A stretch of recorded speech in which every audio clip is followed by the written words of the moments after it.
अस्सलाम वालेकुम स्टूडेंट्स, कैसे हैं आप लोग। अच्छा, हम लोगों ने जो लीडरशिप एंड मैनेजमेंट के यूनिट 8 हो गए हमारे पास। आज हमारा जो यूनिट 9 है एक्रीडिएशन फॉर इंस्टीट्यूशन, हमने वो डिस्कस करना है। अगर इसके ऑब्जेक्टिव देखते हैं तो इसमें क्या है, at the end of this presentation the learners will be able to define accreditation, describe the historical background of the accreditation of institution, differentiate between I S O पहले भी पढ़ा हो आपने 9000 and ji C I A accreditation आप लोगों ने पढ़ी होगी। Discuss its implementation in other hospital organization, discuss the importance of accreditation and growth of institution। अब accreditation को अगर हम देखते हैं तो accreditation क्या होती है, a process to evaluate and recognize an institution for meeting a Pir develop standard, मतलब एक ऐसा प्रोसेस है जो एवेलुएट करता है और रिकॉग्नाइज करता है इंस्टीट्यूशन को कि वो मीट कर सकें एक स्टैंडर्ड को जो कि एस्टेब्लिश हुआ है for the purpose of promoting qualities education. क्या है, इसका ऐसा प्रोसेस है जो एवेलुएट करता है कि वो एवेलुएट कर सके और रिकॉग्नाइज कर सके इंस्टीट्यूशन को कि वो मीट करें एक डेवलप्ड स्टैंडर्ड को जो कि एस्टेब्लिश हुए हैं किस लिए, purpose of promoting qualities education. अब टाइप्स ऑफ एक्रीडिएशन अगर हम देखते हैं तो main types of accreditation institutional होती है, दो तरह की होती है, इंस्टीट्यूशनल एक्रीडिएशन एंड प्रोग्रामेटिक। अब अगर इंस्टीट्यूशनल की बात करते हैं, इंस्टीट्यूशनल एक्रीडिएशन जो रिव्यूज़ करती है एजुकेशनल इंस्टीट्यूट के नाम से ही है ना इंस्टीट्यूशन को, वाइल प्रोग्रामेटिक एक्रीडिएशन जो है रिव्यूज़ करती है specific programme with in institution. वो क्या है, इन एजुकेशनल इंस्टीट्यूट को कर रही है, जबकि प्रोग्रामेटिक एक्रीडिएशन जो है रिव्यूज़ करती है स्पेसिफिक प्रोग्राम्स को within the institution. There are also two branches of institutional accreditation. अब फर्दर इंस्टीट्यूशनल एक्रीडिएशन जो है उसकी दो टाइप्स हैं, रीजनल एंड नेशनल। अब रीजनल एक्रीडिएशन को डिस्कस करते हैं और नेशनल एक्रीडिएशन को डिस्कस करते हैं। तो रीजनल एक्रीडिएशन जो है is the most highly regarded form, इसके most highly regarded form of accreditation है। It covers public and private को कवर करती है, non profit and degree granting को करती है, 2 और 4 जो इंस्टीट्यूशन को करती है। It focus on one of the 6 US region. इसको अब ये फोकस करती है वेस्ट को, नॉर्थ वेस्ट को, नॉर्थ को, मिडल को, साउथ को एंड न्यू इंग्लैंड को। अब नेशनल एक्रीडिएशन की अगर हम बात करते हैं, it overseas specialised and non traditional. उसने किसको किया था, अब इसके देखें कंपैरिजन, ये specialised and non traditional institution को करता है, ओवरसीज करता है nationwide like vocational colleges को, टेक्निकल कॉलेजेस को, रिलीजियस कॉलेजेस को एंड ऑनलाइन यूनिवर्सिटीज़ को। अगर प्रोग्रामेटिक एक्रीडिएशन की हम बात करते हैं, is designed for specialised department, ये स्पेशलाइज्ड डिपार्टमेंट के लिए इसको डिज़ाइन किया गया है, like schools colleges with in a college और university that have already been awarded institution, जो कि पहले से ही अवार्डेड डिग्री अवार्डेड इंस्टीट्यूट हो।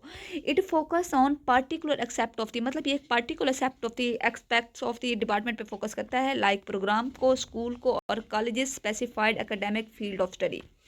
फॉर इंस्टेंट, मिसाल के तौर पर, this type of accreditation status recognise particular expect of quality in the, मतलब क्या है कि क्वालिटी को एकेडमिक फील्ड्स की, लाइक इंजीनियरिंग में, नर्सिंग में, लॉ में, एजुकेशन में और like other. Historical background of accreditation की अगर हम बात करते हैं, ये 1951 में ये फाउंड हुआ था। द जॉइंट कमीशन जो थी, ठीक है, GCIA जिसको हम पढ़ते हैं, ठीक है, joint commission seeks to continuously improve health care for the public in collaboration with other stakeholder by evaluate health care organisation and inspiring them to excel in providing safe and effective care of highest quality and value. इसका मतलब क्या है कि ये इसने joint commission ने इसको सीखी क्या था कि इसने कंटिन्यूसली इंप्रूव करे हेल्थ केयर को, किसके लिए, पब्लिक के लिए, जिसने कोलैबोरेट किया था दूसरे स्टेक होल्डर के साथ किसके लिए, बाय एवेलुएट हेल्थ केयर, उसने एवेलुएट किया था हेल्थ केयर ऑर्गेनाइजेशन को एंड उसको इनको इंस्पायर किया था कि प्रोवाइड करें सेफ एंड इफेक्टिव केयर जिसकी हाईएस्ट क्वालिटी एंड वैल्यू हो। द जॉइंट कमीशन जिसने एवेलुएट किया था और एक्रीडिएट किया, किसने, more than 20,000 health care organisation. अगर हम मुल्तान की बात करते हैं, जो हमारा मैश हॉस्पिटल है वो GSCI एक्रीडिएटेड है, ठीक है। अब देखिए, इसमें कोड ब्लू होता है, कोड ग्रे होता है। कोड ब्लू कार्डियक अरेस्ट के लिए होता है, कोड ग्रे डिजास्टर के लिए होता है, कोड ऑरेंज किसके लिए होगा, हजार्टियस अगर कोई इस तरह से हो जाता है, ठीक है। और कोड पिंक के लिए है, किसके लिए, इन्फेंट चाइल्ड एब्डक्शन अगर हो गई है। कोड ग्रीन क्या है, वायलेंट है, ठीक है। और कोड सिल्वर किसके लिए, कंट्रोल एक्सिस के लिए। अब ISO 9000 की अगर बात करते हैं, इसको डिफाइन करें तो ये क्या है, सेट ऑफ इंटरनेशनल स्टैंडर्ड है जो कि क्वालिटी मैनेजमेंट पीछे पढ़ा था ना, एंड क्वालिटी एश्योरेंस जो कि डेवलप किया था, हेल्प कंपनीज इफेक्टिवली डॉक्यूमेंट, जो कि इफेक्टिवली डॉक्यूमेंट्स कर सके किसको, क्वालिटी सिस्टम एलिमेंट को जो कि नीडेड होते हैं मेंटेन एंड एफिशिएंट, जो कि किसके लिए नीड होते हैं, ताकि वो मेंटेन कर सकें क्वालिटी सिस्टम को। They are not specific to any one industry, ये किसी एक स्पेसिफिक इंडस्ट्री के लिए नहीं होते, एंड कैन बी अप्लाई, मतलब ये पहले भी पढ़ा था ना कि इसको तमाम ऑर्गेनाइजेशन को, चाहे वो जिस साइज की हो उसके लिए अप्लाई कर सकते हैं। अब ISO जो था, write down what you do what you write down, make sure you are doing it.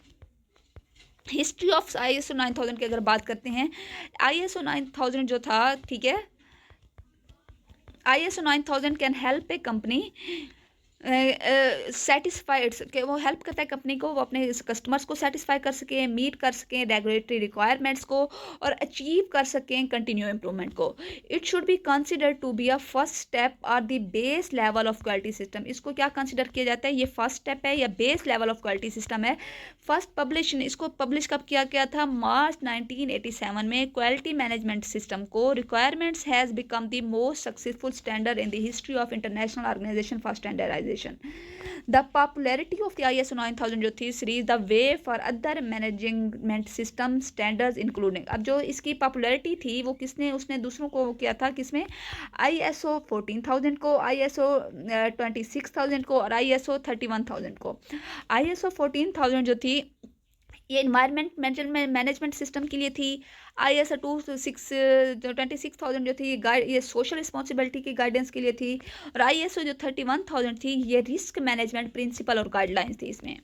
अब डिफरेंस बिटवीन ISO 9000 और GCIA के दरमियान क्या डिफरेंस है, अगर आप क्वेश्चन आ, अब ISO 9000 जो है is a family of standards that describe a quality management system. ये बेसिकली क्वालिटी मैनेजमेंट सिस्टम के लिए होता है।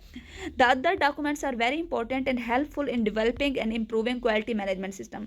जो दूसरे डॉक्यूमेंट्स होते हैं वेरी इंपॉर्टेंट होते हैं किसके लिए, क्वालिटी मैनेजमेंट सिस्टम के लिए। It is an international standard for the development of quality management system. ये किस एक ऐसा इंटरनेशनल स्टैंडर्ड है जो कि डेवलप करता है क्वालिटी मैनेजमेंट सिस्टम को, जो कि अडॉप्ट किया जाता है एनी बिजनेस के। जबकि GCI जो है वो जॉइंट कमीशन इंटरनेशनल वर्क जो है वो इम्प्रूव करता है पेशेंट सेफ्टी को, वो क्वालिटी मैनेजमेंट सिस्टम के लिए।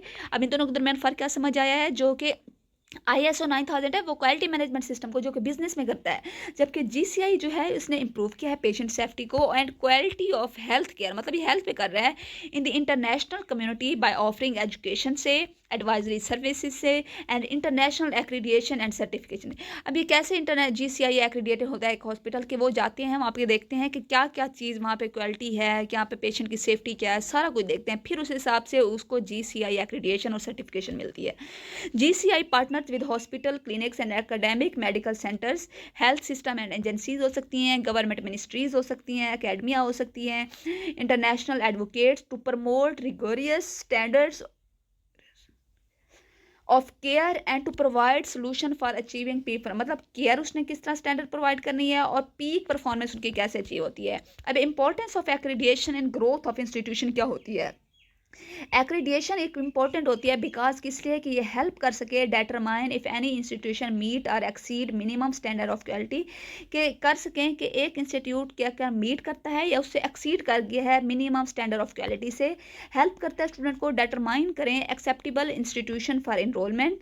Accreditation is considered a standard through which a health care facility या service is sure to offer quality and health care that meet minimum standard and guidelines offered by various domestic and international corridor. इसका मतलब क्या, accreditation को किस लिए consider किया जाता है कि एक स्टैंडर्ड है जिसके जरिए हेल्थ केयर फैसिलिटी या सर्विस जो है शोन करती है कि वो क्वालिटी केयर ऑफर करते हैं, हेल्थ केयर ऑफर करते हैं, जो कि मीट करता है स्टैंडर्ड और गाइडलाइंस को जो कि वेरियस डोमेस्टिक और इंटरनेशनल क्वालिटी बोर्ड ने बताई हैं कि एक क्वालिटी केयर हम प्रोवाइड करें, भाई हम GCI एक्रीडिएशन है। अब इम्प्लीमेंटेशन ऑफ GCI कैसे करते हैं, जॉइंट कमीशन जो recognisation is visible demonstration to your patient.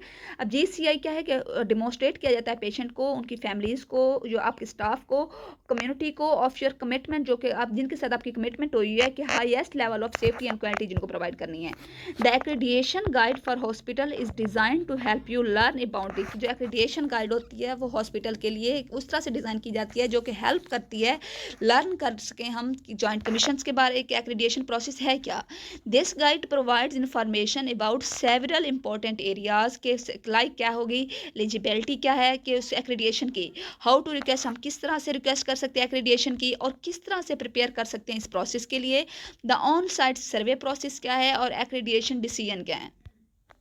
अब इम्प्लीमेंटेशन ऑफ ISO 9000 क्या है, it generalise implementation is to increase quality by health. इसकी क्या है इम्प्लीमेंटेशन क्या है, इंक्रीज करता है क्वालिटी को किस तरह से, हेल्थ केयर एस्टेब्लिशमेंट से, and an opportunity to increase the quality of care, कि अपॉर्चुनिटी देता है कि हम क्वालिटी ऑफ केयर को इंक्रीज कर सकें, किस लिए कि हम कॉस्ट भी रिड्यूस हो और क्या हो कि क्वालिटी ऑफ केयर भी इंक्रीज हो।